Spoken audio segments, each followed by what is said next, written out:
I'm here today with Mayor Victoria, Lisa Helps, who has graciously accepted this offer of doing it. And I'd like to thank you very much for giving me. Yeah, my pleasure. And I was just mentioning to her that she's an infamous company. This is only my second interview, Cheech and Chong being the other one. I'm very happy to be here to do this with you. And so I'm going to start by mentioning the visit that you paid to the Victoria Cannabis Buyers Club a few weeks ago now. And just wanted to ask you what your impression was of the facility. It was, I had no idea what to expect, and I know that you guys have been there for a long time doing the good work you do, and it was really great to have a tour. It seems like a place where people gather, a place where people feel safe, and a place where community exists, and all those things are really important to me. Was there anything that concerned you in the visit? Well, you know, we're still working on the consumption bylaws, so you know, want to make sure that that's done in a way that's good and respectful and gives people access to the medicine they need, balancing other considerations. But you know, it's the only dispensary I've been into, so I don't have anything to compare it to. Okay. Yeah. So was there anything that surprised you in the visit? Or? No, I mean, I'm impressed with how well organized you folks are. You know, the office area and no, I didn't know what to expect, so I guess in that instance it's kind of hard to be surprised when you're just going in with an open mind. Okay. Yeah. Fair enough.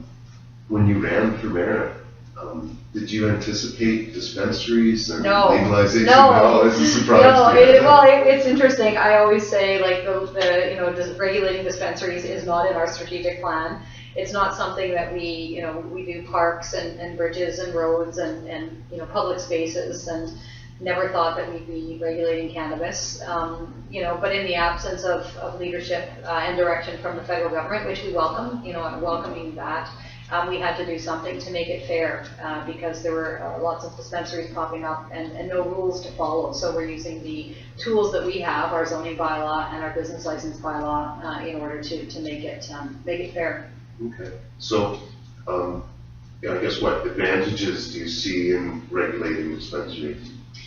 Well, first of all, just like any business, you know, in order to be successful, well, I guess alcohol is a good comparison, although not really. I don't like comparing it, but the provincial government has policies for how frequently liquor stores can be, how close private liquor stores can be to each other. So, and that's 1 kilometer.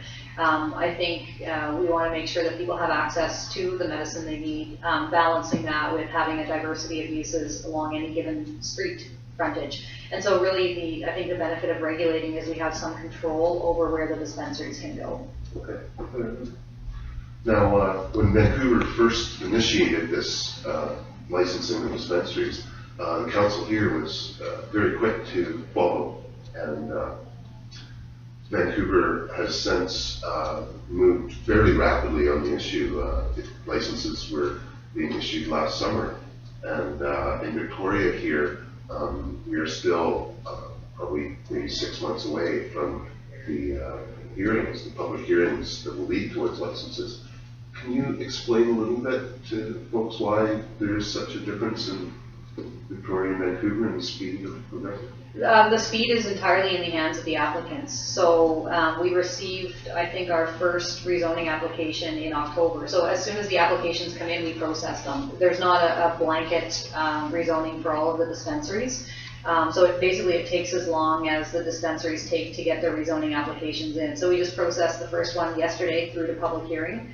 That public hearing date will probably be set within a couple of weeks. We'll have the public hearing and then the zoning and the licensing. If all goes well, will be granted. So it really, I can't speak to what happened in Vancouver, but here it starts in the hands of the dispensary owners to get the rezoning application into the city. And we've actually hired a planner, a young guy, and his only job is to move the dispensary rezoning applications forward. Yeah. Now, I should be thanking you profusely, and you've already mentioned the exemption that we have for the smoking room with the Victoria Cannabis Buyers Club. Well, it's kind of an unofficial exemption right now. We're working on it. Oh, so it hasn't passed through No, yet? no. Oh, okay, Yeah. I didn't think it had. But, yeah. Okay, well, it shouldn't be presumptuous then. Yeah. But could I ask you to explain why the council is opposed to, in other dispensaries at least, on-site consumption? Well, I think again it's a matter of balance. Your organization and the other nonprofit have been around for a long time. You're nonprofit societies, you're not businesses. And that's really important to me. I don't think people should have to pay to go and take medicine. That goes against everything we know about public health in Canada. Health and access to health care is a right. It's not something, if we want to start privatizing health care, that's another conversation. I'm certainly not in favor of that. And so what we're looking at is an exemption for nonprofit dispensaries that have been open, I think we picked the date 1999, so that people who can't use medicine in their apartments because they'll get evicted, who don't feel comfortable smoking in public because they may want to have privacy, they may not want to be stigmatized, whatever it is, that those people have places to use their medicine. So again, it's a balancing act. We're not Island Health, so that's why we've chosen to proceed with a very small exception with those two nonprofits, and because you're nonprofits. That sort of answers my next question too. When the federal government released their report of recommendations in December, one of the recommendations was to allow for lounges and consumption sites, and there's no distinguishment, nonprofit, profit. And so, do you think that the council would consider granting an exemption to the green ceiling before the federal government and provincial government? No, because we are already so far out ahead of the provincial government and the federal government. As soon as the federal government makes those changes, we will obey, we will follow. But in the meantime, we're already seen as taking a really progressive approach. And the green ceiling has not applied to us we're not a dispensary. And I don't want to be seen as cracking down on the green ceiling. I want to be seen as being fair. Fair enough. Yeah. And the last question I have then is actually about the 420. Oh, okay. Because we've had April 20th celebrations here at St. Paul for 18 years. Yeah. But I would like to ask if you think it would be better if we did it at, say, Royal Athletic Park or St. John Food Center or some other place, or do you think it's fine where it is? Thank you so much. What a considerate question. I think it might be better somewhere else, but it's a community event. One of the things that I'm really impressed by is, there's always like, oh, look at all those people, they're smoking pot, they're going to leave a big mess. There's never a big mess. Well, you guys always clean up, and the square is left in better condition. Clean up cigarette butts. Yeah, exactly. So I do as you please. There's a weird impression about this is the seat of government and everyone is smoking pot right outside of it.